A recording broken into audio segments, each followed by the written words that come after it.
இந்த மீடியாக்காரங்களுக்குலாம் ஏதாவது ஒரு நியூஸ் வேணும். ஒரு சின்ன விஷயத்த கூட பிரேக்கிங் நியூஸ் அளவுக்கு எழுதுவாங்க. கிரைம் நாவல் மாதிரி இருக்கு படிக்கிறதுக்கு. அங்க நடந்தது என்ன, இங்க எழுதி இருக்கிறது என்ன, ஒண்ணுமே புரிய மாட்டேங்குது. சர்க்குலேஷனுக்காக என்ன வேணாலும் எழுதுவாங்களா? அர்ஜுன், இத பார்த்தீங்கன்னா தலைவலி தான் மிஞ்சம். உண்மை என்ன நம்மளுக்கு தெரியும்ல, அவ்வளவுதான் விடு. அவங்க ஏதோ எழுதிட்டு போறாங்க. இல்லப்பா, படிக்கிறவங்களுக்கு அதுதான் உண்மைன்னு தோணும்ல. அவளோட ஃபியூச்சர் என்ன ஆக போகுது? ஏன்பா இப்படி எல்லாம் எழுதுறாங்க? பிசினஸ்க்காக தான், வேற எதுக்கு? அதுக்காக இப்படி இல்லாம எழுதுவாங்க? பிரியா, இதை மறைச்சு வை. ஜெய் வந்து பார்த்தானா உன் மனசு கஷ்டப்படும். வாப்பா ஜெய், உட்காரு உட்கார். உட்காரு.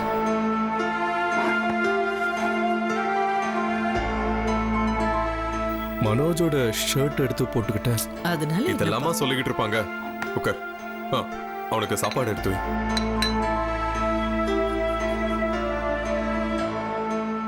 அந்த பேப்பர் கொடுங்க. நீ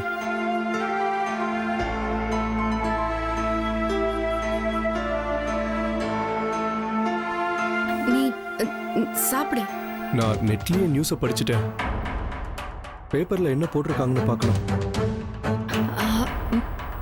பார்க்கலாம், சாப்பிடு. பரவாயில்ல, கொடுங்க நீ.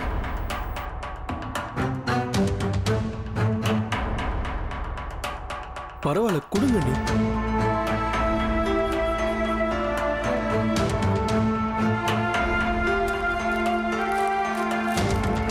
ஜெய் வேணாம்.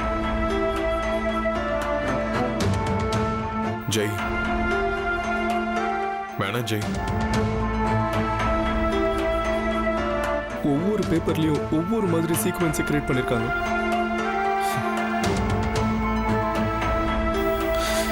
விடுஜி, அதை பார்த்தா உனக்கு டென்ஷன் ஆகும்.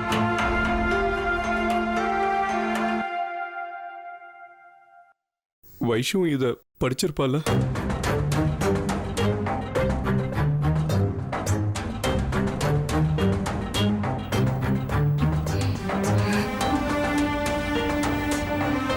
வந்தனாவும் எங்க இருக்கான்னு தெரியல. பாவம், அவளும் இத பார்த்திருப்பா, மனசு கஷ்டப்பட்டிருப்பால. அவளுக்கு ஒரு ஃபோன் பண்ணிட்டு வந்துடுறேன். ஒரு நிமிஷம்.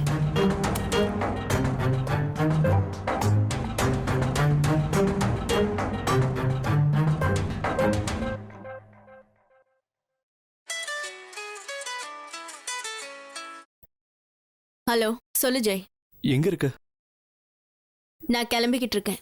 எங்க கிளம்பிட்டு இருக்க? அசோக் வீட்டுக்கு. அங்க இவ்வளவு நடந்ததுக்கு அப்புறம் அங்க எதுக்கு? அதான் உன் வைஷு நல்ல நாடகம் ஆடிட்டால. இனிமே எனக்கு இங்க இருக்க பிடிக்கல. நான் போறேன். வந்தனா, சொல்றது கேளு.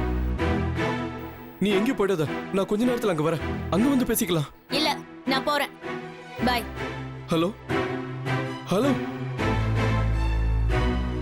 ஆதி, நீ ரெடியா? ட்ரெஸ் சேஞ்ச் மட்டும் பண்ண. சீக்கிரமா போய் பண்ணிட்டு வா. போ.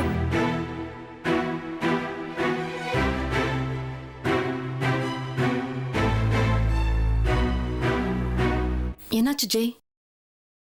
வந்தனா அசோக் வீட்டுக்கு போறாளாம். ஐயோ, வாட்? அவங்களுக்கு என்ன பைத்தியமா பிடிச்சிருக்கு? அப்பா ஆதி? தெரியல ஆண்டி, அதுக்குள்ள போனை கட் பண்ணிட்டா. ஐயோ அர்ஜுன், என் பேரு அவன் வீட்டுக்கு போக கூடாது. அவன் அங்க போனா மறுபடியும் பிரச்சனை தான்.